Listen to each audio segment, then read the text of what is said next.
Good afternoon, and thank you for joining us. I'm Dan Bigman, Chief Content Officer for Chief Executive Group, the longtime publisher of Chief Executive and Corporate Board Member magazines, and most recently, Strategic CFO 360, CIO 360, and CHRO 360. As a CEO, you impact your employees, your organization, and your industry every day. But what if there was a way to extend that impact and drive change in your community and beyond? With a private foundation, no matter the size, you can start making a difference today while building your personal legacy and creating a way to engage your family for generations to come.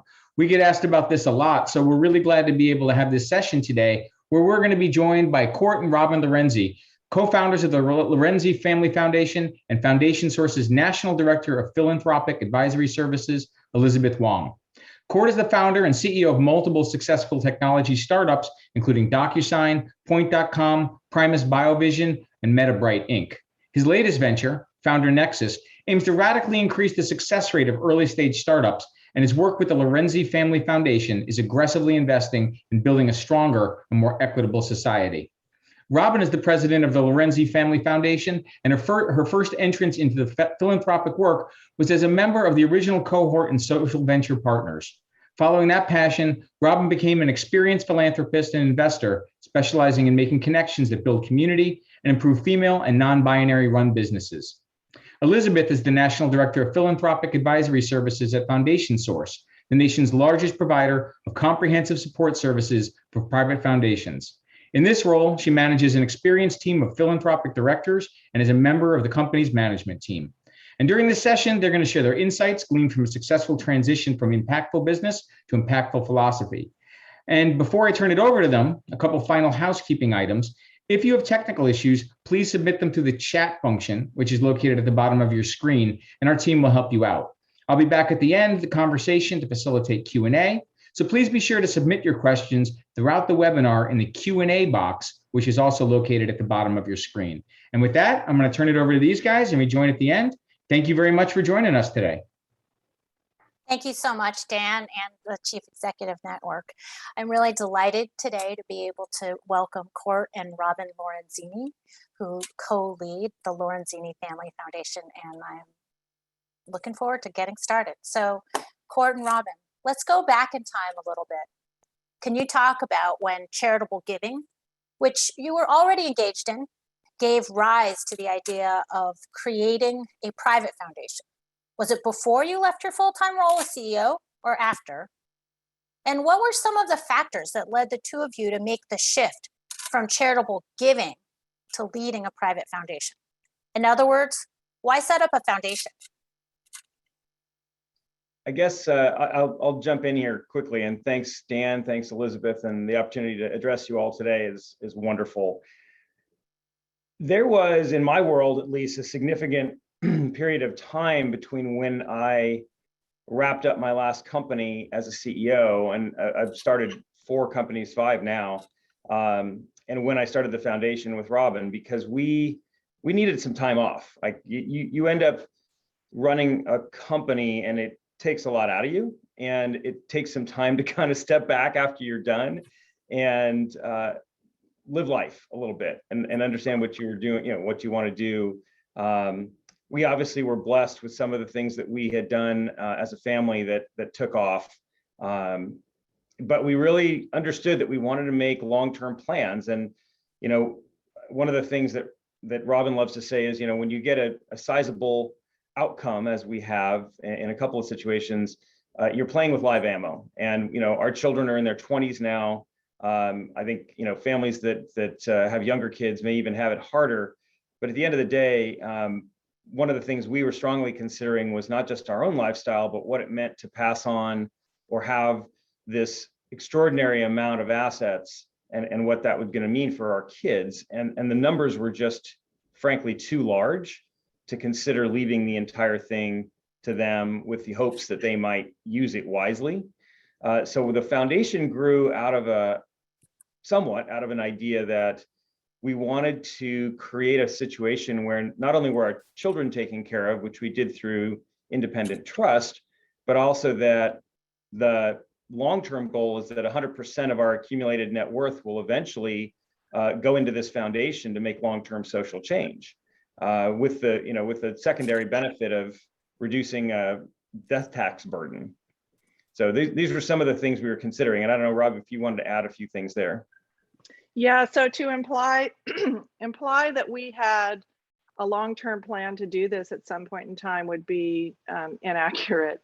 We, as all of the people who are in this webinar know, that when you're starting a business, even if you're the CEO or you're the support behind the CEO, it is, you're in a foxhole together, and it is a daily roller coaster of, oh my gosh, things are great, oh my gosh, things are crashing. And that is a very exciting and a very exhausting time to live in. So as Court said, it was definitely some time afterwards to sit and breathe and reflect on the amazing work that was done and the journey that we've taken, and really come together and talk about what it is that we wanted to do. COVID really sped things up, because as soon as COVID hit, it became very apparent to us. Actually, sort of it was really funny, because I started saying, okay, come on, we got to start making a difference. We got to start making a difference. And Court said, that's great. We need a plan. We need a plan. And my plan was, let's get money out there. And he said, that's okay, but let's have a better plan than that. And so then we started looking into the best way of doing that. And it came down between a DAF, which is a donor advised fund, or a family foundation. And we chose family foundation because, first of all, we wanted it to be something that we passed on as a legacy for the children. We wanted to be held accountable to a certain amount of giving every year, although we give more than the minimum. And quite frankly, we found Foundation Source through Morgan Stanley, and we're given the training wheels and the support system to do something which is can be very complicated. And the people who are there to answer all the questions make sure that what we're doing is legal and within the guidelines, and to every donation that is made protects the foundation and protects what it is that we're trying to do. And so it was a timing thing with COVID that really spurred us to do it. And once we decided to do it, we hit the ground running really, really fast. And it's been an amazing ride. Before establishing the foundation, you were each immersed in relatively separate areas of work, but in the same foxhole. Tell us about this decision to take on philanthropy as partners, and how have you structured that partnership? Everything that Court and I have done is a partnership. He was the one who was the CEO and who was out there, but everything that we did was a partnership from the very beginning. Even when we started dating and he said he wanted to be an entrepreneur and I had some sort of romantic notion about what that was, I agreed. And there were times when we had to decide, are we going to continue down this journey or not continue down this journey? And it was a discussion between the two of us, because it affects both of us and affects our family and affects our lifestyle, as all of the people on the call know it. When it came together, it was just a lot of talking. It's like, okay, we know we want to do this now, and how are we going to do this? And we looked at each other and we realized that when it came to, because of my experience with social venture partners, because of my experience with, I had set up a donor advised fund for one of my dear friends who had passed away, it made sense for me to be the president because I had more experience in that area. And honestly, it spoke to me more to be the president, and Court to be someone who is, completely equal. We're essentially co-presidents, but my title is president. And then I go out and I meet people, I do the research, I find where it is that we want to go. And by the way, this should be an ongoing theme. There's no one best practice for a foundation. There are like fingerprints, I like to say. So my first 4 months were, okay, show me the playbook, show me how we're supposed to do this, show me what is best practice for a foundation. And Elizabeth and her team were really, really great, saying the playbook's inside of you and what it is that you want to do. And we need to be able to bring that out and figure out what it is. So it is a constant discussion over, hey, this is really speaking to me now. what is the best way to go and do this? Court brings incredible business experience that comes in and advises us, and yet we are in the nonprofit sector here. And that means the evaluations and the due diligence that you do on the organizations that you're involved in is different than the due diligence that you would do on a for-profit company. So it's coming together, it's constantly discussing, it's constantly figuring out what are our values, what it is. Court always says, and he should speak to this, it's not about solving problems, it's about what's the world that we want to help create. And that's one of the most powerful things that he's brought to all of this, and something that's a guiding principle for us. Yeah, to expand, I'll touch on that briefly. It's just, start with the end in mind and work your way towards an objective rather than solving the problem in front of you, which often gets you off track. So that's really what Robin is referring to. I'll expand a little bit, Elizabeth, by saying that the way I think this partnership works exceptionally well, on top of everything Robin has said, is that both of our responsibilities strongly dovetail, in the sense that although Robin is running the foundation and the philanthropic arm of our investment strategy as a family, I run what I will call the for-profit investment strategy in the family. Our entire estate plan is set up so that any money that we make in either case ends up in the foundation ultimately, or that's where it's earmarked for. So, and broadly defined, that means that all the future capital or future asset value that we create in either bucket is going to end up in the foundation bucket when it's all said and done. So we're very much aligned in our long-term objectives. So everything we discuss has got that flavor to it. That's really helpful. How have you approached setting up a foundation? What did you learn in the initial phase that might be helpful or interesting to others just starting out? Get guidance. Oh yeah. If we can stress any single point, the Foundation Source people were invaluable. We were just so looking up a steep mountain and not understanding what we were going to do, and so finding Foundation Source was a huge asset to us. And we really basically set out a 2-year timeline and said, we're not even going to try and make ourselves a public foundation for 48 months. And in fact, that was advice given to us, and it was very, very, very well intended and good advice ultimately. Mm-hmm. And we went to Foundation Source and said, okay, we know you guys know what to do, but we don't know what to do. Can we get a training course? Can you put together a curriculum for us that would help us become good philanthropists, right? This is a new era for us. And they went through and created this incredible, multi-month plan where we would sit down for an hour or two every 6 or 8 weeks. And the timing was on us. It was as fast as we wanted to go, but we also needed to listen and learn a lot. And then through each session, we'd get new things exposed to us, and new questions would come up about our own thinking and what we wanted to be and how the foundation wanted to be created.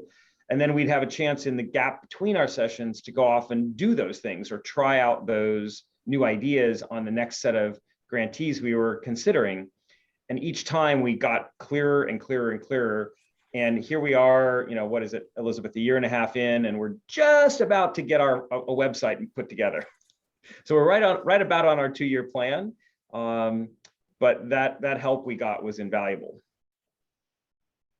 And it's 100%. I went and interviewed a number of consultants and then found Foundation Source and was really thrilled with the support that they would give us. Find the people who you feel are going to help you play with the dreams of what it is that you want to do. And this is one of the main differences I can speak to in our world centered around the for-profit world and now in the philanthropic world. And that is, in the for-profit world, it is, okay, we got to grow, we've got to get more financing, we've got to hire the right people. And it ends up being very much of a competitive and zero-sum game type of atmosphere. And that's the way that it's set up. When you get into the philanthropic world, it's much more a world of partnerships and abundance and really truly working with people and playing with people in order to create the world that it is that you want to do. And there is a shift in the mindset that comes with that, and it takes some time, and it takes really open, honest conversations, and it takes surrounding yourself with people that you trust who have been down this path before. And it takes saying, hey, we're brand new at this, and we're totally okay saying that we're brand new at this, and this is what we're trying to do, and how do we get there? And it's not one road to get there. There are many different paths to get there, which can be frustrating for people who want to have the set path, until you embrace the, wow, there is more than one path. And there are so many opportunities to do things out there. I mean, when we started this, I went through that phase of never have we had more money to do more help, and never have I felt that I'm doing less of a difference, because the more that you look into it, the more that you're aware of it. And then you get your support system around you again, and you breathe and you say, you know what, this is what I really want to help with. This is where I'm going to go. And it's an incredible experience. I'm looking forward to sort of revisiting this topic a little bit more in a bit, but for the moment, we have a number of people in the audience today that are running companies or in a very senior leadership position in companies. And I wonder if you could share with the group some of your observations about the transition from CEO to foundation leader. Yeah, I think I've run 4 companies, and it is a singular focus, right? If you are an executive in a business, you live it, you eat it, you breathe it, you know, you're really, surprisingly, you really get very little time off, as I'm sure everyone on this call will recognize, because you can't stop thinking about what your responsibilities are back at the office. And that is, you know, you just don't have time to think about things like philanthropy. And I can honestly say, you know, we were doing it very, very piecemeal prior to me stepping out of that lifestyle. The difference, I think, and the thing that I noticed is that the philanthropic world is much more about shared experiences, learning a lot of different lanes. I think as CEOs and you know, C-level executives, we're all learning a lot of different things all the time. I think, though, that the biggest mistakes that I saw made earlier, and this is stuff that we were participating in when Robin was mentioning some of the early philanthropic work we were doing, which attempted to overlay for-profit business models, if you will, on nonprofits as a means of making them more efficient or more effective. And I saw how completely devastating that was to the nonprofits. It doesn't work. Nonprofits can't be managed and run directly like a for-profit. Progress, you know, we're all used to measuring things. Like if we can't measure it, we can't make it better. And in the nonprofit world, progress metrics are much harder to come by. They occur much more slowly, and they're a little less concrete. And I think that was one of the major things I had to acknowledge, and then step away from let's get the reporting done, and how are we making and tracking to these metrics and these patterns.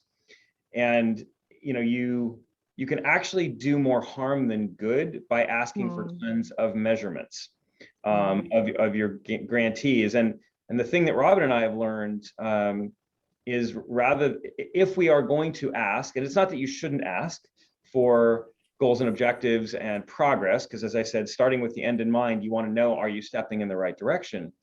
But what we learned is, when we make those requests, we actually have to acknowledge that it costs that organization something in terms of measurements and reporting and analytics that might be very helpful to us as grantors, but isn't always their best use of their time. So what we've decided as a foundation, and this is obviously up for everyone to decide on their own, is that we're going to, make a certain amount of grant to the organization, and then add a certain budget for reporting the measurements. So if they have to hire a person or bring a part-time person on, that person isn't part of the money we gave them. It's actually added. It's a little bonus effectively that they can use specifically to give us the reporting metrics that we're asking for. And if they can use that person for other things, great. And as our foundation grows beyond Robin and I, because right now we're it, and we staff it up, which we intend to do, we will actually have people on our staff who we will make responsible for getting those metrics out of the organizations rather than putting that burden on them. So just be patient, I think, is my major, we as CEOs, we're all about deliverables and timelines. And, you need to have a decades long focus, not a quarterly or an annual focus in philanthropy. And it's also about building the relationships, and the people that we choose to invest in are people. And by the way, I use that word intentionally, invest, because even though in most cases, because we also are truly investing in BIPOC-led VC funds as a way in order to support equality, and that is truly an investment, right? There's going to be money that's made out of there. But even when it's philanthropic dollars of here's the money, I consider it an investment because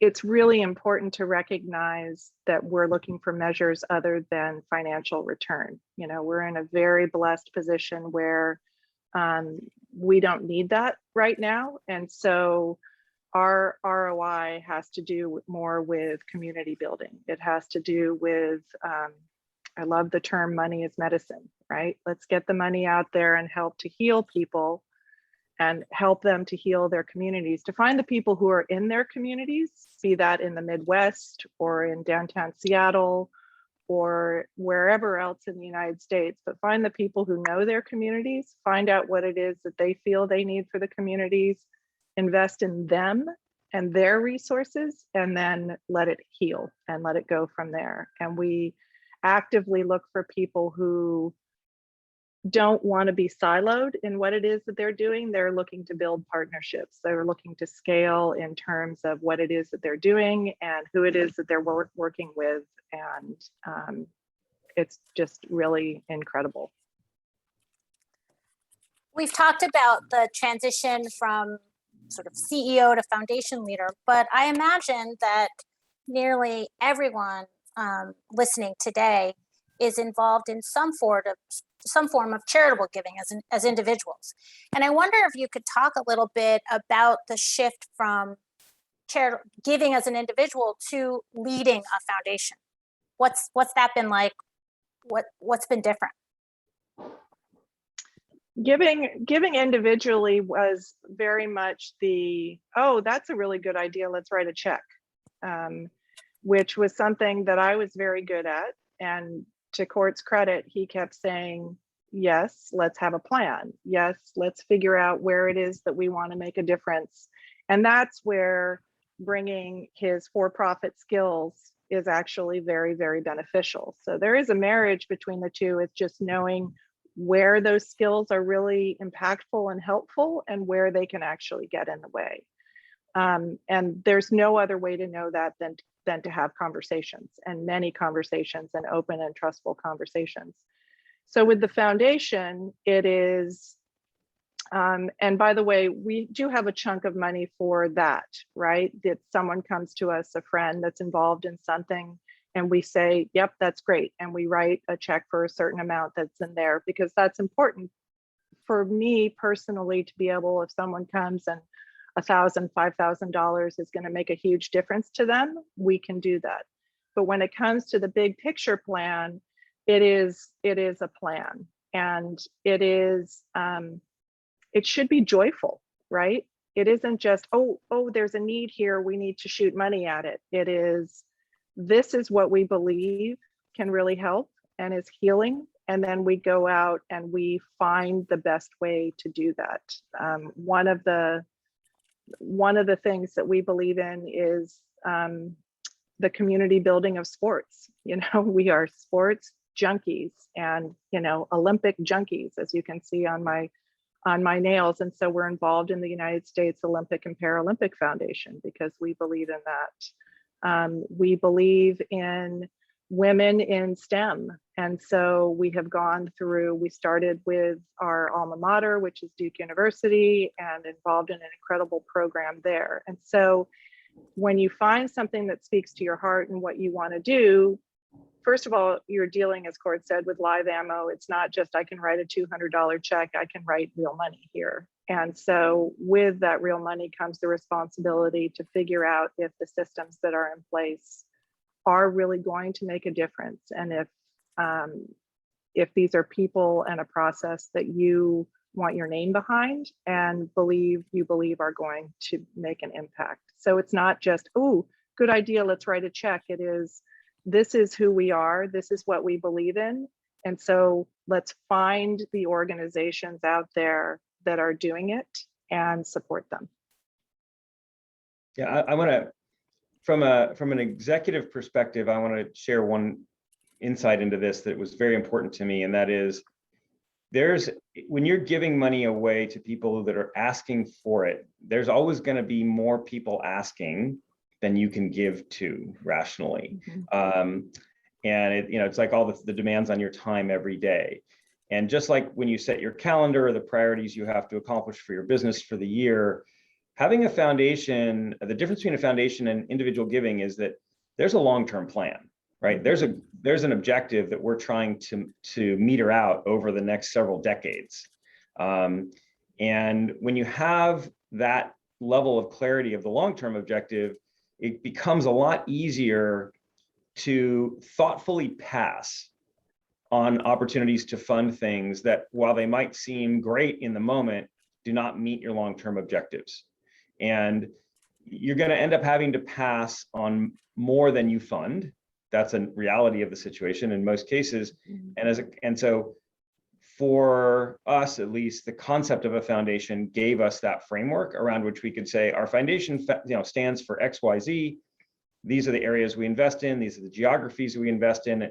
And when things don't map to that, we can easily say, we really love you, but that's not our sweet spot.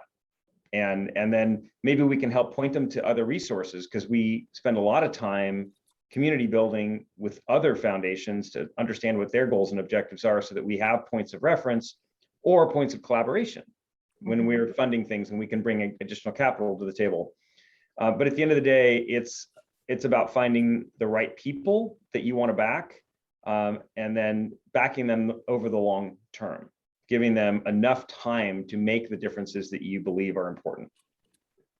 You've touched on this next question I'm going to ask, but I thought it would still be worth bringing up, because it's often assumed that foundations have one job and one job only, which is to distribute money.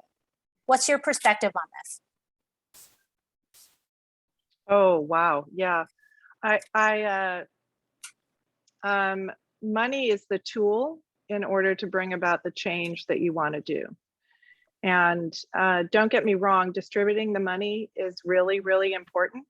And I'm a huge fan of the Rishers, Jennifer and Dave Risher, who started something called Half My DAF, which in 2020, they said anyone who's going to give away half of their DAF by September, they would match. And they turned $1 million into $8 million in order to get money out the door. So don't get me wrong, getting money out the door, one of our core beliefs is, if you just have money sitting here, that doesn't make you a philanthropist. You're a philanthropist when money gets out the door and starts actually doing good. Having said that, it's just a tool, and I think too much attention is given to the check.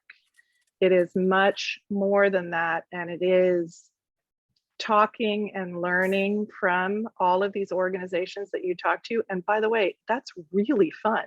It is really, really fun to talk to these people. It's just conversations around hope and change and community building, and then finding the threads that connect all of those different organizations and saying, hey, I hear what you're doing. Have you considered this? And then talking to other foundations that we are associated with and saying, you want to get together and work on this cause? And sometimes the answer is yes, and sometimes the answer is no.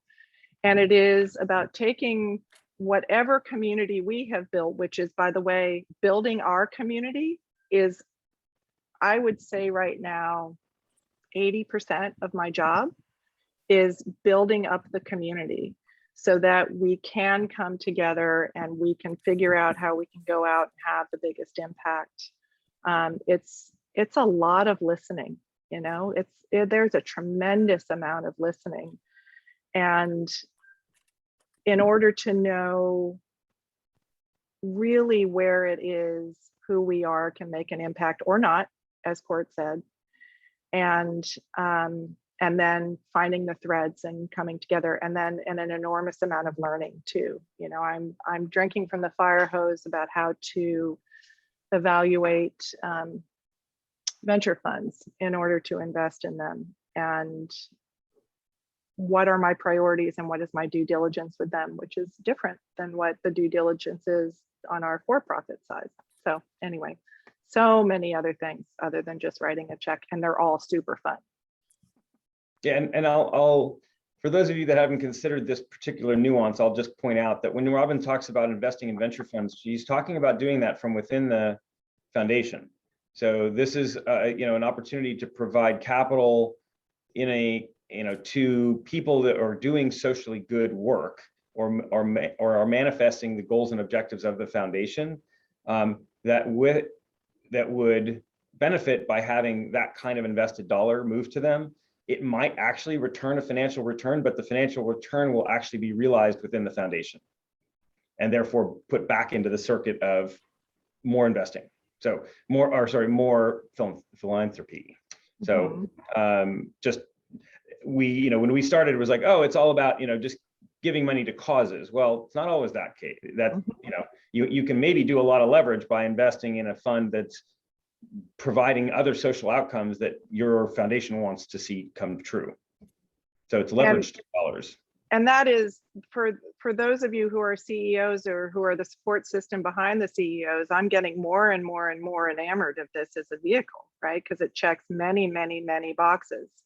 And it is one of those cases where bringing the for-profit model can actually be done and have social good, with the caveat that if you're doing due diligence on female Black VC run companies, the diligence by definition has to be a little different than more traditional venture capital models, right? And again, that's more learning. And it is just by the definition of having those conversations and then being able to help them and support them and let them learn how to translate what it is that they're trying to do into a more for-profit model is just a win-win-win. And it's a super exciting area to be in and growing massively.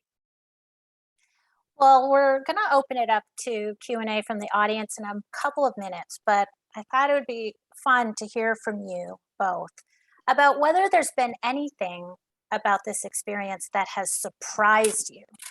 Have there been situations that you were not prepared for, or are there other I've got this moments? Oh, there were many that we weren't prepared for, but I think one of the greatest things was us realizing that there were going to be those moments, right? There is to come into it with the mindset of, yes, we have this big pile of money, and so now we're in charge of going out and telling people how they can do it would have missed the true joy in the entire process. So it is spending a significant amount of time, and Elizabeth has worked with us and said, okay, it's time for a website, and part of me is like, what? Wait, really? Are we? So at some point in time we need to do it. I think the surprising thing for me is how much fun it is. That in terms of the energy that it brings me, and the communities that it's building for me, I knew it would be enriching in some ways. I didn't think it was going to be this much fun. And I am extremely lucky in the husband that I have in the fact that he is 100% dedicated to this as a partnership. And that only makes us stronger and makes us what we can do out in the world, what we can bring together here, and then what we can send out into the world even stronger. So I think I was surprised with how much fun it is. I would say, I would certainly echo that. And in fact, to put maybe a different turn of the prism on that particular point, not only fun, but also in some ways very life-giving and vital, in the sense that when any of us who've ever run organizations think about retirement, it's very hard. 'Cause we're usually very intense people by nature. We like to make things happen in the world, and retirement looms in our brains like giving up or not accomplishing anything. And I think this provides an incredible outlet for all of that focused energy that we all have. But it's fun in a different way, to Robin's point. So that was certainly one of those, how wonderful it is for the two of us as partners to be able to share that experience in this phase of our life. When our kids are out of the house and it's just us, and we're having a blast. Like, we're having a blast doing this. So that was great. I would say number two, I think the realization that foundations can accomplish things that governments cannot. And when I say that, I mean, we've all watched political cycles. You know, some things get funded, then they don't in the next shift of the government cycle. And the whipsaw effect it has on communities that were getting funded and now aren't getting funded, or programs, et cetera, can be devastating long term, particularly the back and forth. And I think something that I didn't understand coming in the door, but I now fully understand, is that foundations can take really, really long views on things and commit themselves for decades to backing certain long-term causes that, strictly speaking, nobody else can. Even corporations, change and go up and down in their fortunes. And I think that kind of ability, if you really own our ability as philanthropists collectively on this call to make long-term change, you're putting yourself in a very unique position by starting a foundation. That is a social responsibility that can be very powerful. So I think that I take that very seriously. And then I'm back on this topic of measurements and metrics and bringing my skill set or our skill set to bear, is that a lot of times some of the more, shall I say, buttoned up operations that you might choose to fund, some of the bigger ones, and I'm not going to name names, but they, multi-billion-dollar foundations or charities, or even will provide you with certain metrics about how they're making progress. You don't always have to take the metrics that they give you as the God's honest truth, in the sense of the difference they're making. It's okay to step back and say, well, that's fine. I get that that's what you report to everybody else, but please help me understand how it's making an impact in the communities that you're serving in a more concrete way. So it's okay to ask for something that they're not always likely to give. So those are just a few takeaways. Thank you so very much, Robin and Court. This has been incredibly fun for me, as have been the last many months working together. Dan, I understand that there might be some questions from the audience, and we'd love to open it up. Yeah, there's questions in the audience. I have a couple just to start with, if we could. Talk to me a little bit, if you could, Court, about the prep for dismount. This is something that obviously you want to keep going. I think you referred to it, for some people, retirement seems like the end and whatnot. But as you were beginning to think about this, then maybe doing something 6-7 days a week might not be what you wanted to do forever, and you started looking at this. How'd you begin to prep for dismount? When did you reach out to foundation source? What are some of those nuts and bolts things you did as you started getting in the glide path here? So those were two very separate trajectories, Dan. So that wasn't a singular continuum. So I'll say that the prep for dismount, as you describe it, which is hey, I think this is the last gig I'm going to run.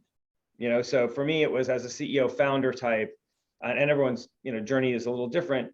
I knew that whenever my last company was wrapping up as a entity, whatever my run in that company was likely to be, however it ended, that was going to be it as a founder CEO type, right? That I might still get myself, involved in other things, but my role was not going to be showing up at an office, 80 hours a week, 6 days a week, right? So that was a mental transition of how is that going to look, and what do I want to be doing with those spare 80 hours, right? So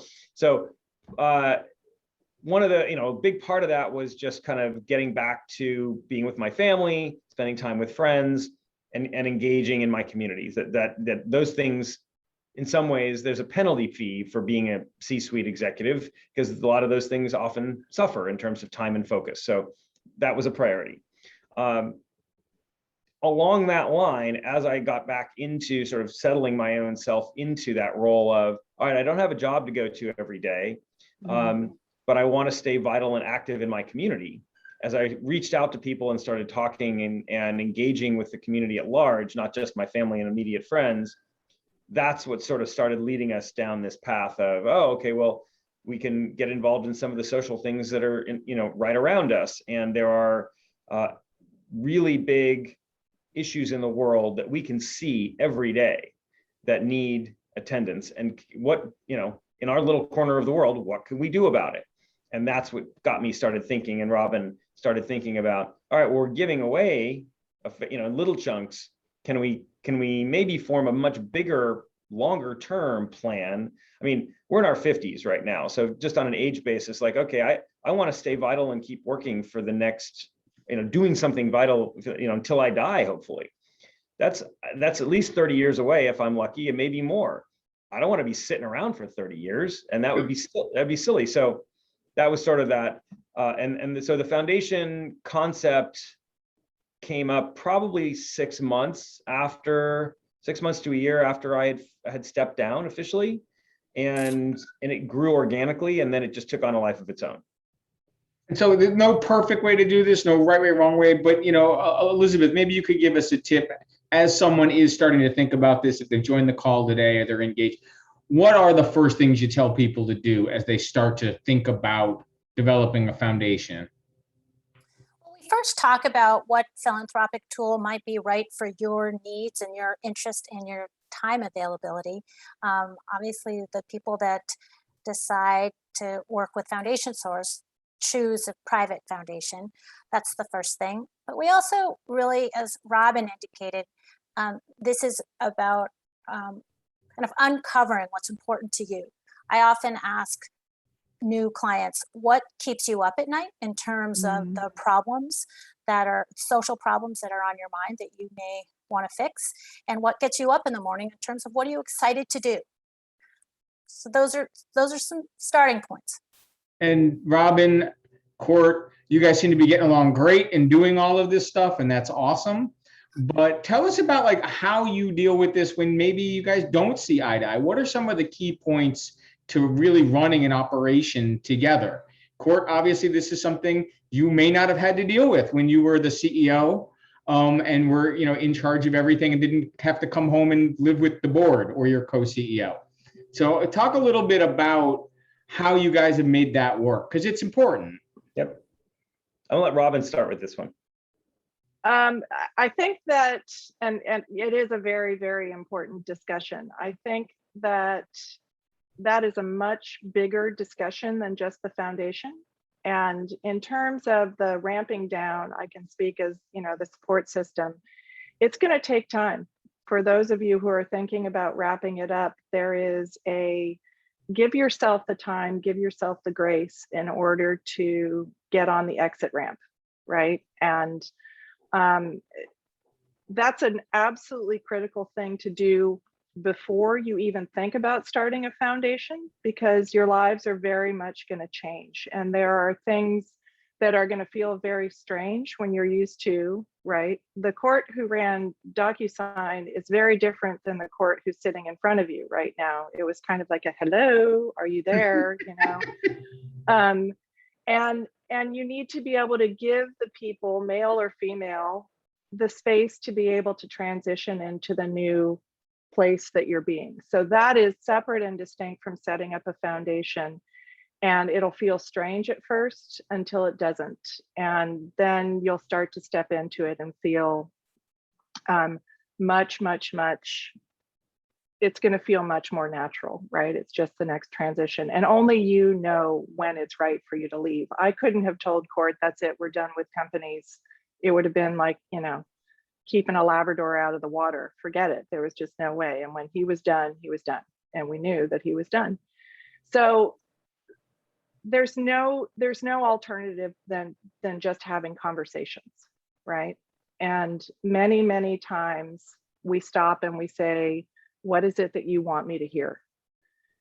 And that is a question that should be asked honestly and regularly, and it should be answered honestly and regularly. And once you get into the habit of doing that before you even start the foundation, then that just goes over into the foundation. I can speak for me personally. Nothing gives me more joy than seeing Court get excited about something.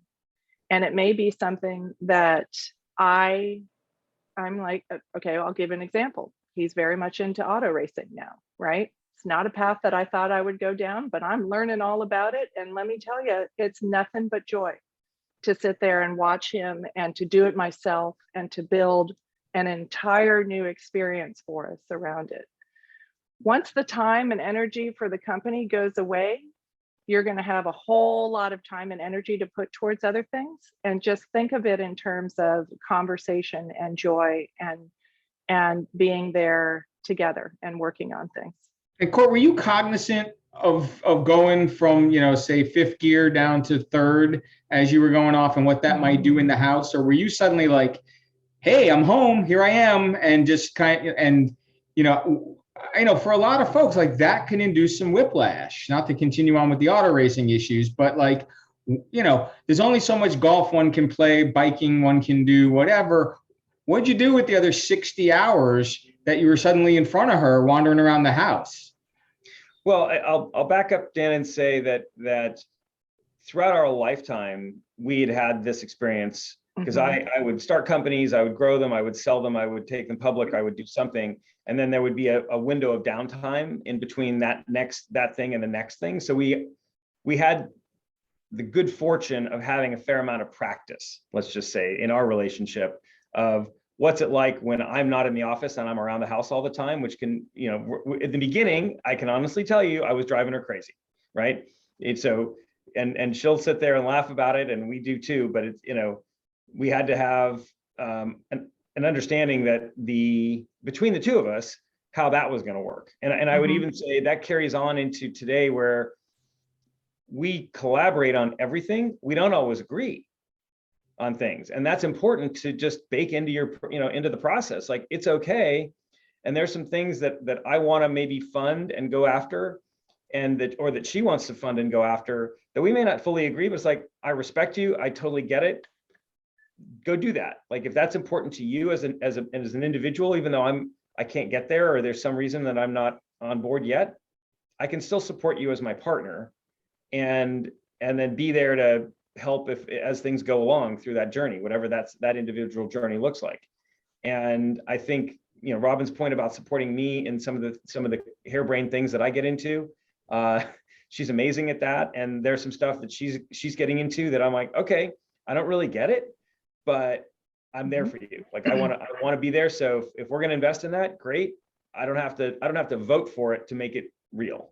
Some great tips there about how to manage that transition. Thank you. Elizabeth, I do want to ask, great question from the audience. We hear the word foundation. We usually think Rockefeller Foundation. We're thinking Ford Foundation. And there's some other things there we can get into, but like, how big are we talking about? To start a foundation, you know, are we thinking, you know, what order of magnitude are we talking about for this to make sense for folks? You can start a foundation that with as little as $250,000 or $500,000. The bigger question for us at Foundation Source is, what do you want to do?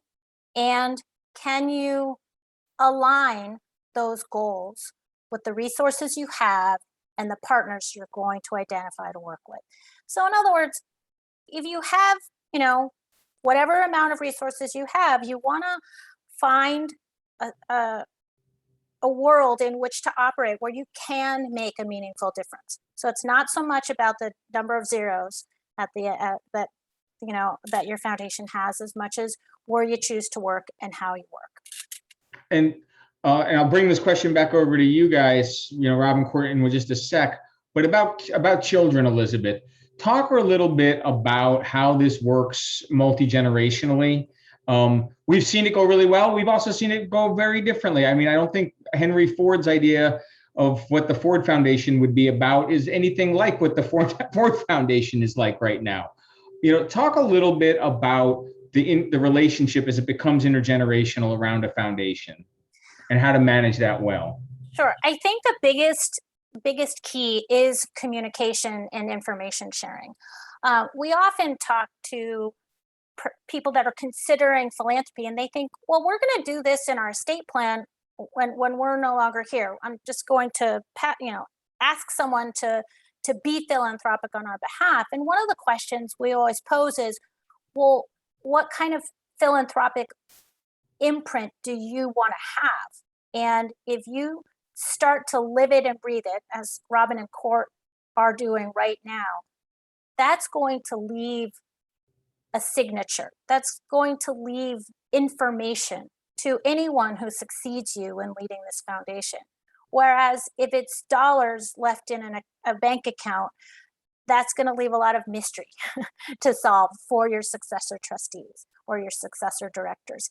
There are also people, honestly, that have the belief that whatever happens after I'm gone, I'm not going to know about it. And I trust the people that I'm leaving it to, and I want them to have some latitude in identifying new directions for the foundation. So it can go in many different directions, but I do think at the heart of it all is communication, shared experience, talking through what you hope the philanthropy work will become. And so, Robin, Court, what conversations have you guys had with the kids about what mom and dad wanted to do here? I actually was just responding to something in the Q&A that's actually really important. And, one of the key things to remember is when I was in my 20s, so we have a 24-year-old, a 20-year-old, and a 21-year-old, and an almost 20-year-old. And when I was in my 20s, I wasn't thinking of philanthropically, right? My hair was on fire and I was trying to figure out how to be an adult. And so we are walking that line where, and one of the things that we haven't mentioned is we set up a trust for the girls that have very specific bumpers on them. Because like Court said, we're playing with live ammo. And it's a plan that Court came up with, what I think is phenomenal. And within that, there's a yearly requirement for them to give away. But that is it so far. And then how is it that we make it fun? So we're constantly telling them what we're doing in the foundation and what's getting us exciting, but not expecting them to say, oh my gosh, that's incredible. How do I get involved? Right? We're informing them about what's going on. We're letting them have their own path into this. Because if we were to say, all right, we're having weekly meetings about the foundation, you guys aren't doing enough, you need to get more involved, you need to give more away, it's the quickest way to get them to check out.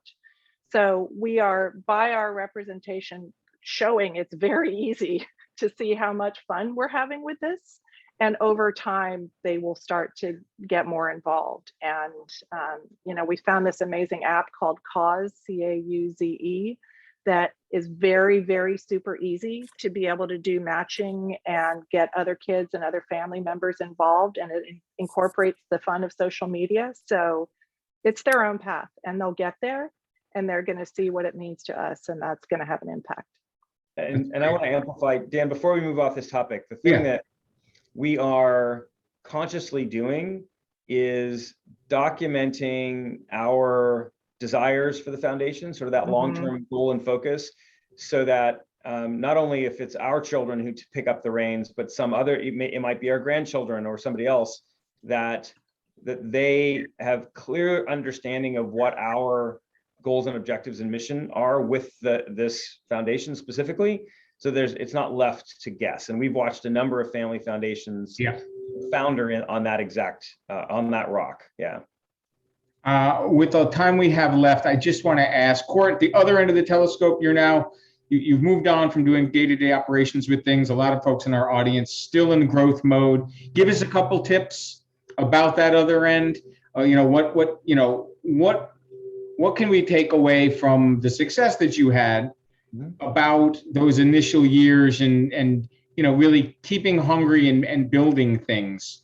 Anything now that you've gone through the whole gauntlet, you look back and say that was really what did it, or gosh, I wish I hadn't done it that way? I want to frame the answer a little bit differently, Dan, than that. I think the way I would frame it is, I now have the tremendous, blessed privilege of being able to do what I want, when I want, as frequently as I want, from wherever I want.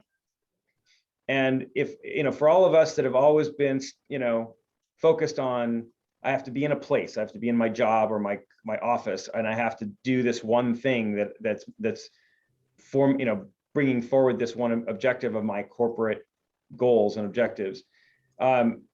My life right now could not be any better. Like I find that I can fit everything in. I'm tired at the end of the day, but I'm tired for all the good reasons. I go to bed with a smile on my face, and I wake up every morning with my coffee and just can't wait to have the next day happen, because the mix of things that I get to touch every single day, philanthropically, business-wise, investment-wise, experientially, travel, friends, sports, that mix is life-giving, and I'm so fortunate that I'm in a position to be able to do all those things simultaneously. So my ability to juggle stuff has only been magnified right now. Well, congratulations, and it's great that it's great to see people recognize it while it's happening. Not years later when it's already gone by. Elizabeth, maybe a final thought for folks who've tuned in who are excited about trying to leave that legacy we talked about at the beginning of the whole thing. Just that there's an incredible opportunity to pursue philanthropy your way. Today, we've heard from Court and Robin about their way, and clearly they are having fun, they are learning, they are imparting a tremendous amount of experience that they bring to the table in addition to funding. But for anyone in the audience, know that there is help to be obtained in this sector. Foundation Sources here, we're happy to help. Also, you don't have to do it any other person's way. We talk about best practices, but ultimately it's about your practice.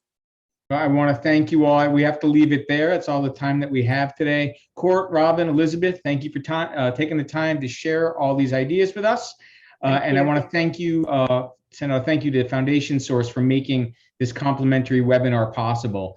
If you have any questions and we didn't get a chance to get to you, please feel free to reach out directly to our speakers, and we'll include their contact information in the follow-up email. We look forward to seeing you again at our next webinar. And until then, good luck and be good to one another. Thanks. Indeed. Thanks, Dan. Thank you. Thanks all. Thank you.